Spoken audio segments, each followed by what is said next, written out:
Bonjour Benoît. Bonjour Marco. Alors bon, je t'ai déjà fait part de mes interrogations, hein.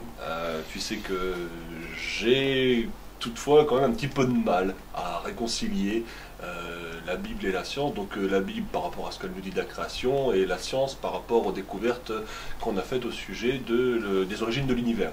Alors, je pense bien sûr à l'évolution, je pense d'abord au Big Bang, je pense à l'évolution, et ce que j'aimerais en fait maintenant ce serait de pouvoir aller plus loin avec toi dans la discussion, notamment en abordant des thèmes plus précis. Alors, pour l'heure, j'aimerais que tu me fasses savoir comment interpréter la Genèse, mais plus précisément les 6 premiers jours, ces 6 jours de la création. Donc le premier chapitre de la Genèse. C'est ça. Bon, c'est déjà une grande question. Bon, tu as raison tout d'abord de dire que la Bible a besoin d'être interprétée avant d'être appliquée. Et pour interpréter la Bible, il faut être guidé par des bons principes d'interprétation. Il y a des livres entiers sur l'interprétation de la Bible, mais on pourrait peut-être rappeler 3 principes simples qui s'appliquent d'ailleurs pas seulement à la Genèse, mais qui s'appliquent à la Bible entière. Alors, un premier principe, c'est que certains passages, on va les interpréter littéralement, et d'autres, on ne va pas les interpréter littéralement. Le verset qui dit « tu ne voleras pas », voilà, on n'a pas besoin de l'interpréter beaucoup. Ça, littéralement, on comprend. Voilà, on comprend. Quand Jésus nous dit de nous laver les pieds les uns les autres, déjà, on se doute, on se dit, bon, c'est peut-être pas être interprété de manière tout à fait littérale. Ensuite, il y a l'idée que la Bible a été écrite pour nous, mais elle n'a pas été écrite d'abord à nous. C'est-à-dire que l'auteur biblique ne s'adressait pas à des lecteurs du XXIe siècle, et que comprendre ça va nous permettre de prendre une certaine distance par rapport pas partir du principe que ce qu'il a voulu dire, c'est nécessairement ce que nous, on comprend aujourd'hui de façon simple. Et puis, une troisième réflexion, c'est que si ça n'était pas l'intention de Dieu de nous révéler comment il s'y est pris, c'est-à-dire en gros la science, eh bien ce serait inapproprié de chercher dans le texte biblique des vérités scientifiques, tout simplement. Alors la science, quelle place doit-elle avoir justement dans ce processus d'interprétation? Faut-il changer d'interprétation alors à chaque fois qu'on fait une nouvelle découverte, à chaque fois que la science fait une nouvelle découverte? Non, il serait évidemment illégitime de changer d'interprétation à chaque découverte de la science. Alors rappelle-toi la stratégie qu'on a mis en place dans la dernière vidéo qu'on a faite tous les deux, la dernière conversation qu'on a eue. On a vu que Dieu est le créateur de l'univers et de la nature, il est aussi l'inspirateur de la Bible, donc finalement ces deux modes de révélation de Dieu sont appelés à dialoguer les uns avec les autres. Et comme il existe plusieurs interprétations différentes de la Genèse, en particulier en rapport avec la science, la Bible peut nous servir, la science peut nous servir à départager ces différentes interprétations. Voilà le rôle qu'on va lui faire jouer dans cette discussion. Je te rejoins totalement, parce que c'est vrai que, pour dire les choses un petit peu différemment, c'est pas chercher donc à mettre la science au-dessus de la Bible, ou alors au contraire la Bible au-dessus de la science. Et pourquoi je dis que je te rejoins, c'est que quand je lis la Bible, en tout cas le premier chapitre de la Genèse, je me rends compte en fait que comment Dieu a créé le monde, à peu de choses près, c'est ce que nous révèle la science en fait en ce qui concerne la création de l'univers. C'est-à-dire dans un premier temps, on parle bien de la création de la lumière, du soleil. Ensuite, on va pouvoir découvrir en fait la création des poissons. On passe sur la terre, donc la création des animaux terrestres. Et puis on terminera par la création de l'homme. Alors tu veux dire que Genèse 1 nous révélerait à l'avance ce que la science a découvert? Je pense, tu me mets le doute. Oui, bon, alors, quand on regarde de loin, même assez en détail, parce que voilà, ce que tu me dis, c'est vrai que ça correspond à peu près à ce qu'on a découvert. Mais en fait, quand on regarde de près le texte biblique, ça marche pas. Je suis désolé de te décevoir. Si on prend l'exemple des oiseaux, qui va être peut-être l'un des plus frappants, dans le texte biblique, les oiseaux sont créés en même temps que les poissons, avant les animaux terrestres, comme les reptiles, puis les mammifères et enfin l'homme. Dans ce qu'on a découvert par la science, eh bien, c'est dans l'ordre inverse. C'est-à-dire que les oiseaux n'apparaissent pas avant les reptiles, mais au contraire, ils descendent des dinosaures, les oiseaux. Donc ça veut dire qu'ils apparaissent après tous ces animaux terrestres. Donc là, tu vois finalement que ça ne fonctionne pas. Mais ce qu'on appelle ces pères de l'Église, hein, c'est-à-dire ces grands théologiens qui justement ont façonné notre manière de comprendre la Bible, notamment la Genèse, on s'accorde bien que eux, ils ont interprété en fait le premier chapitre de la Genèse de façon littérale, c'est-à-dire que Dieu a créé le monde en 6 jours de 24 heures et ça il y a quelques milliers d'années. Non, non, non, c'est pas comme ça que tous les théologiens et même les plus anciens ont interprété le texte de la Genèse.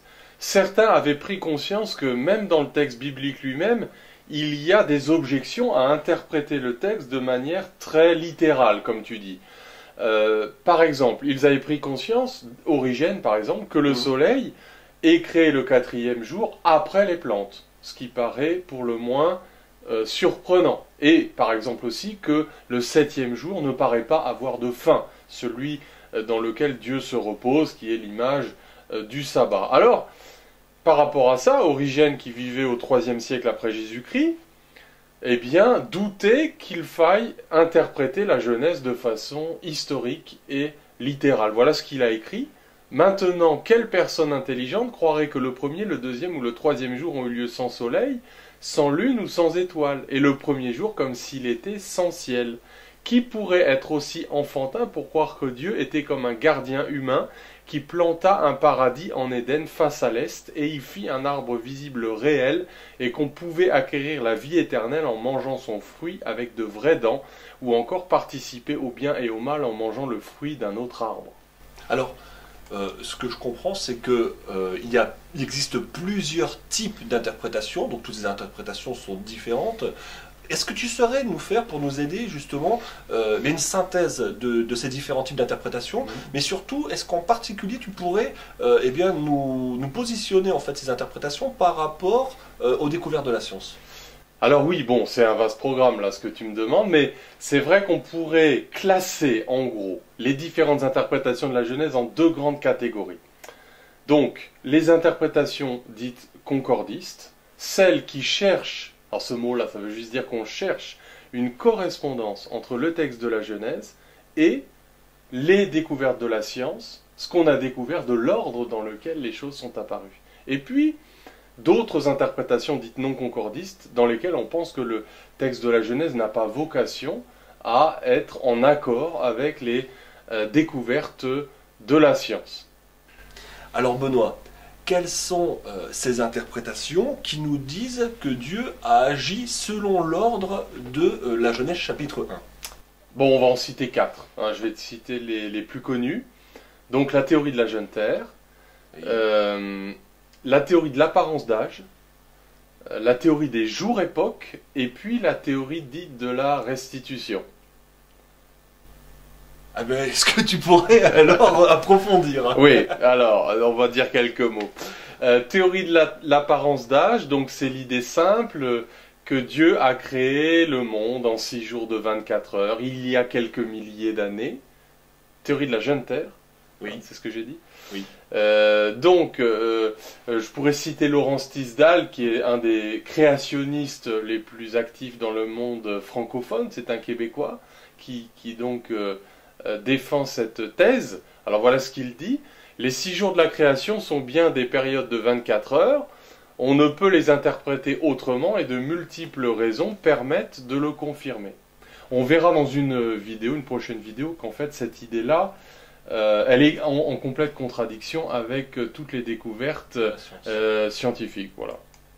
Alors, la théorie de l'apparence d'âge, elle est tenue par des chrétiens justement qui sont conscients du fait qu'on a vraiment toutes les apparences, au moins, d'un grand âge de l'univers, mais voulant rester fidèles à l'idée qu'ils se font de l'interprétation de la Bible, eh bien, ils disent, ok, mais Dieu a quand même créé le monde en 6 jours de 24 heures, mais avec une apparence d'âge. Un petit peu comme si toi et moi, quand on est né, on avait déjà les rides d'un papy de 80 ans.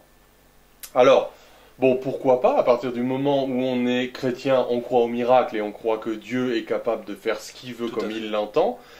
La question, c'est que ça donne l'image d'un Dieu qui finalement sème dans la nature tout un tas d'indices qui raconteraient une histoire qui n'a pas eu lieu.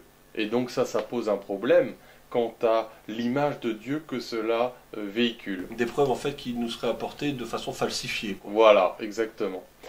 Alors la théorie des jours-époques, peut-être certainement même la plus répandue parmi les évangéliques, là les jours seraient des périodes de plusieurs dizaines, centaines de millions d'années, qui nous raconteraient néanmoins l'ordre dans lequel Dieu s'y est pris pour créer le monde. Alors, on a vu ensemble que finalement, ça paraît fonctionner vu de loin, mais dans les détails, ça fonctionne pas. Le soleil crée le 4e jour, après les plantes, les oiseaux apparaissent après, enfin ça va pas. Mais donc il y a l'ordre, ça fonctionne pas. Alors ça fonctionne pas. Tu pourrais nous parler davantage donc, de cette dernière interprétation.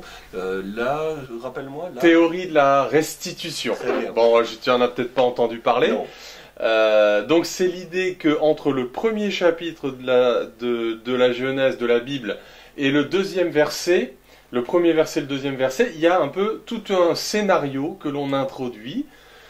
C'est-à-dire le premier verset nous dit « Au commencement Dieu créa le ciel et la terre ». Le deuxième verset nous dit « La terre était ou devint », parce qu'il faut un peu changer la traduction pour que ça marche, « informe et vide ». Donc entre les deux, il y aurait eu la chute de Satan qui aurait produit un chaos dans l'univers et plus particulièrement sur la terre. Et Dieu, donc, il est obligé de recréer le monde et l'ordre du monde et les espèces vivantes et l'homme. Et donc la Bible nous raconterait non pas la création initiale, mais la recréation du monde par Dieu après cette période de chaos. Alors évidemment, là, ça suscite, je te sens un peu dubitatif, ça suscite tout un tas d'interrogations, parce que intercaler comme ça entre deux versets tout un scénario, ça paraît un peu discutable bibliquement parlant. Oui. Je te l'accorde. Alors là, nous avons vu les différentes interprétations concordistes. On s'aperçoit que finalement, à t'écouter, il n'y a pas d'interprétations qui sont recevables. Parce que tout simplement, ces interprétations sont soit en désaccord avec la science, ou alors elles nous obligent d'accepter, et ça c'est très discutable, une façon de concevoir en fait la personne de Dieu comme étant quelqu'un en fait qui va nous falsifier des preuves, ou encore d'interpréter la Bible, donc ça c'est ce qu'on a vu, c'est le dernier type d'interprétation, pardon, c'est d'interpréter la Bible en inventant en fait quelque part une histoire, en y ajoutant quelque chose à la Bible entre deux versets. Ouais. Alors, je vais quand même là, parce que bon, je me suis un petit peu préparé, et c'est vrai qu'en lisant Genèse 1 et en lisant Genèse 2, je me suis quand même toutefois aperçu, et là ça va piquer Benoît, c'est que je me suis aperçu que l'ordre des événements de la création n'était pas le même. Oh là, tu jettes un pavé dans la mare, Marco. Alors, tu es un lecteur très attentif pour avoir remarqué ça, parce que tout le monde ne le remarque pas. Mais c'est vrai que dans la description de Genèse 1 et dans le deuxième récit de la création qui est Genèse 2, l'ordre d'apparition n'est pas le même. Alors, on va peut-être expliciter un petit peu ça, oui. Pour ceux qui nous regardent. Par exemple, on va rester sur les oiseaux. Dans Genèse 1, les oiseaux sont donc créés avant l'homme, clairement, parce que l'homme est créé en dernier. Dans Genèse 2, Dieu crée l'homme à partir de la poussière de la terre, Adam. Et il crée les oiseaux, la Bible nous dit tous les oiseaux, après avoir créé l'homme. Et bien sûr, il va aussi créer les autres animaux. C'est ça. Adam va leur donner un nom, etc.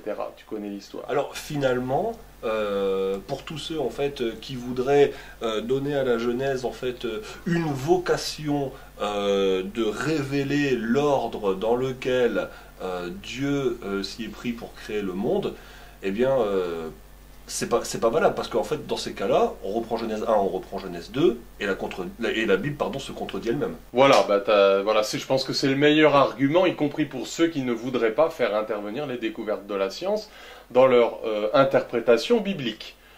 Alors, Donc ça signifie que finalement c'est peut-être le présupposé initial à toutes ces interprétations qui est faux. Et quel est ce présupposé? C'est ce qu'on appelle le concordisme scientifique, c'est-à-dire l'hypothèse que le Saint-Esprit a révélé à l'auteur biblique l'ordre dans lequel Dieu a créé le monde. Donc ça, on s'aperçoit finalement que certainement c'est faux. Alors, quelles sont justement ces interprétations qui nous disent, on se rappelle, non concordistes, c'est que, donc ces interprétations qui nous disent que Dieu n'a pas forcément créé le monde comme dans l'ordre en fait qui est indiqué dans la Genèse. Écoute Marco, je crois que nos auditeurs, nos spectateurs ont été déjà très patients. Qu'est-ce que tu penses peut-être de leur laisser le suspense de la prochaine vidéo pour expliquer tout ça et qu'on se rassure, il y a vraiment des solutions pertinentes dans les interprétations non concordistes. Merci Benoît. Merci à toi.